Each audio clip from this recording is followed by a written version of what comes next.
We thought it would be fun to share with you some of what's been happening in our ministry over the last year, specifically the prayer aspect of our ministry. We are the Church Mountain Regional and Montana coordinators for the Reformation Prayer Network. And about a year ago last fall, we felt like the Lord gave us an assignment to visit the four corners of our state. We felt He impressed on us that it was critical to see the turnaround in our state that we were pressing in for us to complete this assignment. So of course this will be turnaround in everything from the spiritual aspect concerning harvest and revival to the unlocking of resources and even the political aspect of our state. For instance, we are seeing a governor being elected in November. So as we prayed about strategy of timing, we learned that John and Jolene Hamill of the Glory Train Tour would be in the northwest portion of our state in mid-March. So we decided to time our first corner so that we could coordinate and meet up with them. So we started out in mid-March in a blizzard for the northwest corner. Thankfully, it stayed around 32 degrees that day, as we had about 500 miles to travel, so we didn't have to deal with too much ice and snow accumulation. We prayed over the rivers as we went, specifically here the Yak River.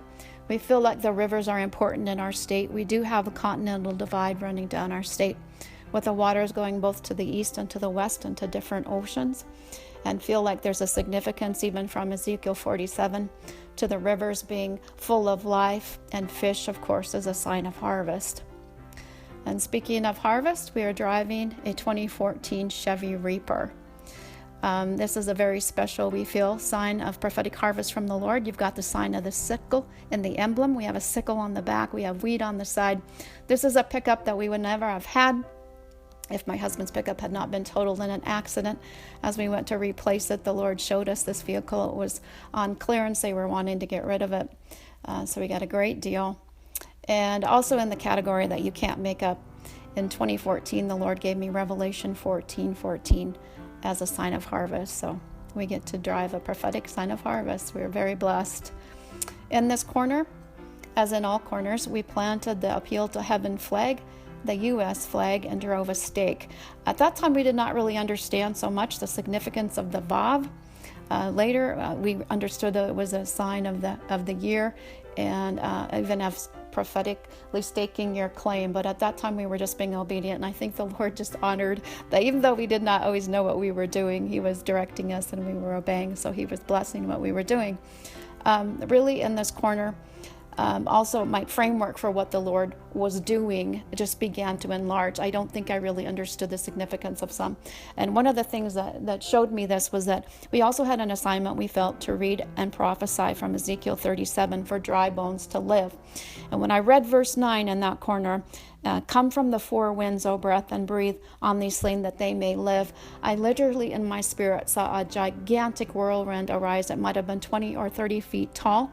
It was extremely unusual and just something I did not anticipate. And I think I had the sense of, what are we walking into? What are we getting into? And it was kind of like that northwest corner was like that. It was just powerful. I really believe that it changed me from that day on as far as what the Lord is doing in our state and our nation. Speaking of turnaround, we literally had to turn around at least twice just from snow on the roads. They don't always plow up there.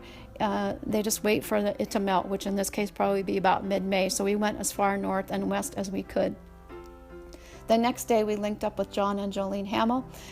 Just what a special, special time. Such wonderful people. And literally God just rocked. He just rocked us. They helped us legislate from the heavens for our state for turnaround. John specifically felt like Montana was a representation of the mountain of the Lord's house out of Isaiah 2:2. I'll refer to that as we get to the end again. And also we felt there is a governmental anointing on the state of Montana. We felt like the Lord gave us a word for the nation, that He is coronating change agents for turnaround, specifically in and between the government and church mountains and in those arenas. So if you have not had a chance to read that word, it is pinned to the top of our Facebook page at Starfire Ministries. You can see what that says.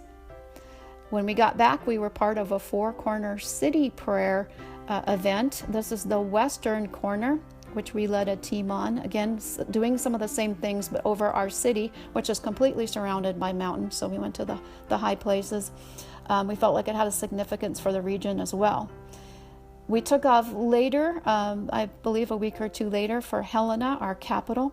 John Hamill had said that he felt like there was a need to bring down a throne. There was more prayer work to do in our capital. So we headed over there. He also said he felt like the Lord would have us rename it. As we prayed about that, we felt the Lord had us name it the City of Zion.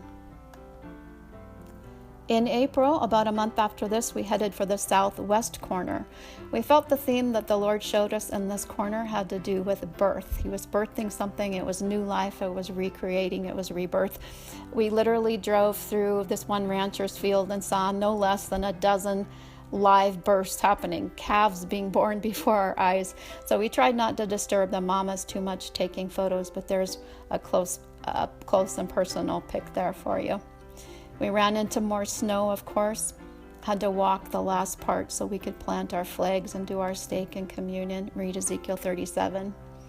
Reap, whom we call affectionately the black warhorse of the north. There he's crusted in inches and inches of mud. Some of that work that he does is pretty down and dirty. Here's a sign of our turnaround tour. We felt that was significant. We waited until the end of July to head to the eastern segment of the state. We took the southeast corner first. There's a sundog there. We were asking kind of for some signs from the Lord. It's a little trickier to do the flags and the stakes in the eastern part. There's more private land. Of course, we didn't want to do any trespassing or anything. He led us to a beautiful little cottonwood grove against a pretty significant sized stream. Very beautiful part of the state. Even as we took this pic of the horses that were right there at that corner, I felt like he was showing us the beauty of that eastern part of the state. So we have been, born and raised in the West, even fourth and fifth generation. I don't think we really appreciated the beauty of the more flat, dry segment of the state, but we do now. And another thing that he helped us appreciate, I think, is just more of an ownership in the state. It's like in that segment of the state, you have the Little Bighorn battlefield, Custer's last stand. We felt like there was a cleansing that was happening as we were going through that portion of the state, that the land literally was being cleansed. And it was interesting that as we got back to the motel that night around midnight, completely unpredicted, absolutely no forecast for moisture. It just rained so hard for several hours. I was afraid my pickup was going to get damaged by hail. Thankfully, it did not. We lost our AC in the room, which was a big deal. That day, I had seen 102 on the dash temperature gauge. Back in the West, I think it was 84, but down there in that corner next to South Dakota, it was 102 that day, so we were hot. But again, we felt it was a sign of what the Lord was doing in the land, which we appreciated. As we headed up to the northeast and final corner, now we're just about a stone's throw from Canada, I saw in my spirit as we were heading to this corner a lock and a key, and had a real strong sense from the Lord that as we completed this four-corner tour in this last corner, there was an unlocking that was going to happen, not just in the state, but in the region and flow to the nation. There was a significant sized rock there. We poured the communion wine on that. For some reason, I had seen a rock in my spirit, and sure enough, there was one there at that corner. So we just felt it was a sign of the covenant, just a marking that the Lord was doing, so that we could just commemorate the covenant that was being reestablished. This picture of the big mountain, the ski resort in the back is named Big Mountain. This is borrowed from John Hamill from his blog site. And again, he brought that word to us that he felt Montana was a representation of the mountain of the Lord's house. So from Isaiah 2:2 and 3, we know that the rest of the rest of the mountains, it's on top of the other mountains, and the rest of the nations flow to it. And so we felt like that was kind of significant. I think I have struggled at some point to understand why, with the Lord, from the aspect of being asked to do this. It's like, well, why would we do this, Lord? I know that there's been intercessors doing certain things in our state, or why does this matter that we do this now?